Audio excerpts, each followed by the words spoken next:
Assalamualaikum warahmatullahi wabarakatuh.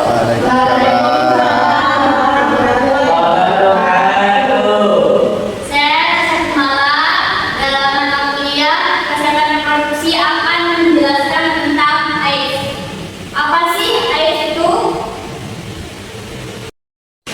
AIDS yaitu AIDS singkatan dari Acute Immunodeficiency Syndrome. Disebut juga sebagai sindrom yang merupakan kumpulan gejala-gejala berbagai macam penyakit dari infeksi akibat menurunnya sistem kekebalan tubuh oleh virus HIV. Bruner 2022 dalam buku Adab Ilmu Perawatan Medikal Bedah menjelaskan bahwa AIDS adalah tahapan akhir dari HIV. Menjelaskan bahwa di mana perjalanan HIV menuju AIDS itu sekitar 10 sampai 13 tahun. Sedangkan Haryanto pada tahun 1995 dalam bukunya AIDS dan Perilaku Seksual sebagaimana dikutip dalam Nikmatul Hasanah menjelaskan bahwa nama AIDS sendiri pertama kali digunakan oleh John Armstrong, kepala bagian penyakit infeksi di New York. Selanjutnya, penyebab terjadinya AIDS, yang dimana penyakit AIDS disebabkan oleh kuman imunodeficiency virus atau yang disebut juga HIV. Jadi, AIDS itu sebelum kita terkena AIDS, biasanya tuh orang akan terkena HIV terlebih dahulu. Dan biasanya 90% nantinya jika seseorang itu sudah terkena HIV, maka akan timbul penyakit yaitu bernama AIDS. Penyebab lain dari AIDS ini merupakan retrovirus yang dikelompokkan menjadi HIV-1 dan HIV-2. Virus ini menyerang sel darah putih yang menyebabkan tubuh rentan terhadap infeksi dan penyakit. Virus ini ditemukan pada cairan tubuh penderita HIV atau AIDS seperti darah, cairan vagina, cairan anus, dan ASI. Secara umum, penularan HIV terjadi melalui yang pertama, hubungan seksual tanpa kondom, yang kedua, penggunaan jarum suntik yang terkontaminasi HIV, yang ketiga, transfusi darah, yang keempat, penularan dari ibu yang terinfeksi HIV kepada bayi semasa kehamilan, persalinan, atau bahkan saat menyusui. Faktor resiko penyakit AIDS.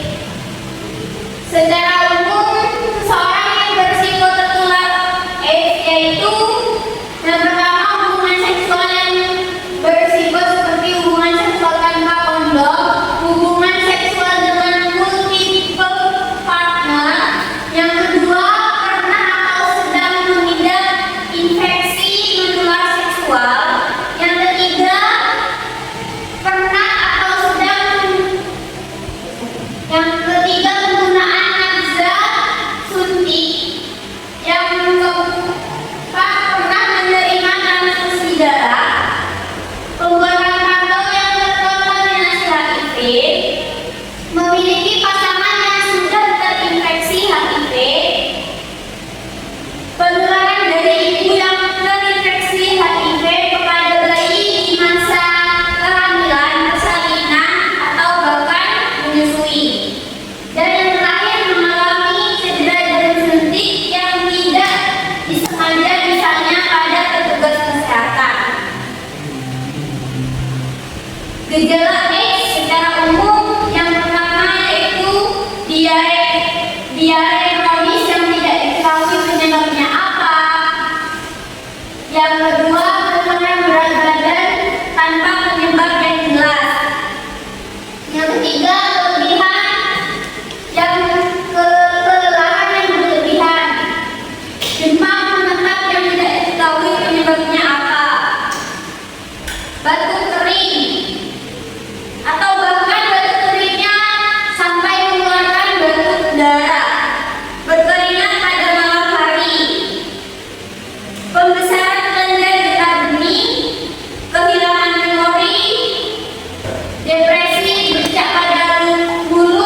Bagi petugas kesehatan, dapat dilakukan kewaspadaan universal untuk mengurangi risiko penularan HIV atau AIDS melalui darah atau cairan tubuh.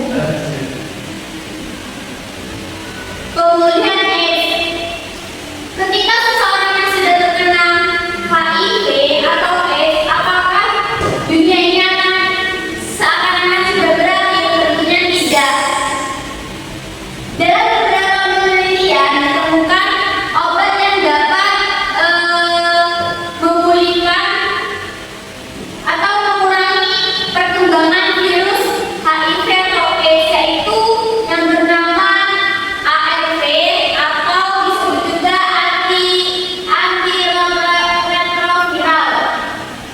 Obat ini adalah obat yang canggih yang sekarang tersebar lumayan banyak, yang dimana dulu ARV itu terjualnya masih sangat mahal, namun sekarang sudah bisa tersedia gratis untuk kalangan masyarakat Indonesia dengan subsidi sepenuhnya oleh pemerintah melalui sejumlah rumah sakit yang ditetapkan sebagai rumah sakit rujukan ARV. Selanjutnya sesi tanya jawab. Untuk para audiens dipersilakan untuk bertanya.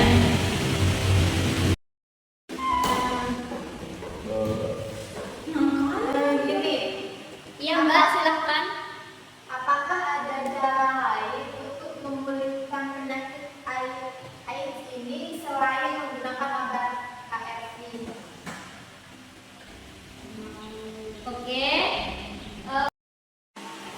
Saya misalnya untuk dalam hal tentang penyakit HIV dan AIDS, bagaimana tempat untuk melakukan tes untuk mengetahui penyakit HIV atau AIDS?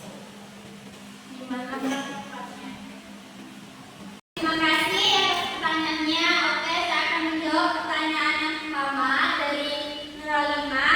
Nah,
Di